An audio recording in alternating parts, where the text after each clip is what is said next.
2 Coríntios, capítulo 4. Porque a nossa leve e momentânea tribulação produz para nós eterno peso de glória, acima de toda comparação. Versículo 17. Prevenindo os cristãos acerca de falsos ensinamentos, Pedro escreveu o seguinte a respeito dos escritos de Paulo. Como igualmente o nosso irmão Paulo vos escreveu, ao falar acerca destes assuntos, como de fato costuma fazer em todas as suas epístolas, nas quais há certas coisas difíceis de entender, que os ignorantes e instáveis deturpam, como também deturpam as demais escrituras, para a própria destruição deles. 2 Pedro capítulo 3, versículos 15 e 16.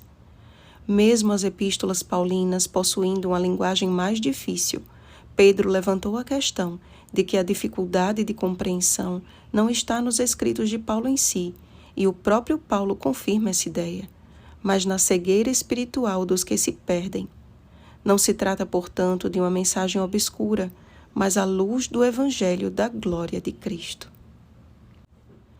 Paulo se colocava longe dos holofotes para pregar tão somente a Cristo Jesus como Senhor e a Ele mesmo como servo, por amor de Jesus.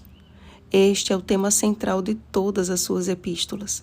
A morte, ressurreição e volta de Cristo são amplamente mencionadas, e diante de um povo em extremo zeloso na lei, mas desprovido de misericórdia, a lei também se tornou um assunto indispensável em suas cartas às igrejas. Percebendo, porém, que alguns acusavam sua pregação como encoberta ou impossível de se entender, simplesmente por recusarem-se a recebê-la com humildade e pelo apego aos pecados que suas palavras condenavam, o apóstolo apontou essa falta de entendimento como cegueira maligna. Assim como no primeiro dia da criação do mundo, Deus fez resplandecer a luz, Gênesis capítulo 1, versículo 3. A primeira obra que ele realiza na vida do cristão é resplandecer a sua luz em nosso coração e iluminar a nossa vida do conhecimento de sua glória na face de Cristo.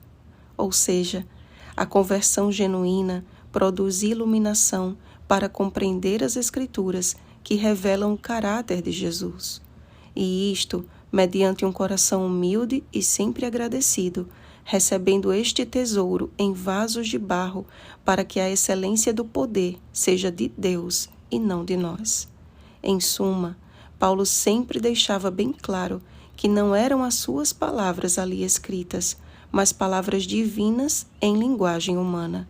Palavras que deviam proporcionar um conhecimento racional e profundo do caráter de Deus em Cristo, renovando o ânimo, mesmo em meio às aflições.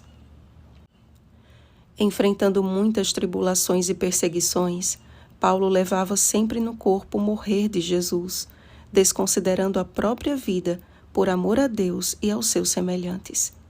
Cada palavra que escrevia ou ditava era um claro recado de Deus para o homem.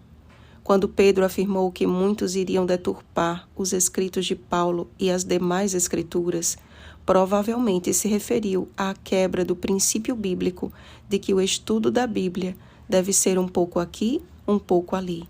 Isaías capítulo 28, versículo 10. Distorcer as palavras de Paulo à luz da sabedoria humana é querer brincar de Deus.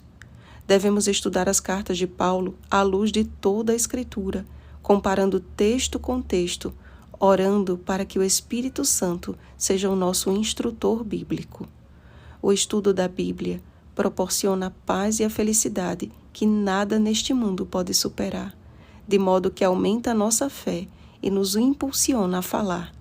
Eu criei, por isso é que falei.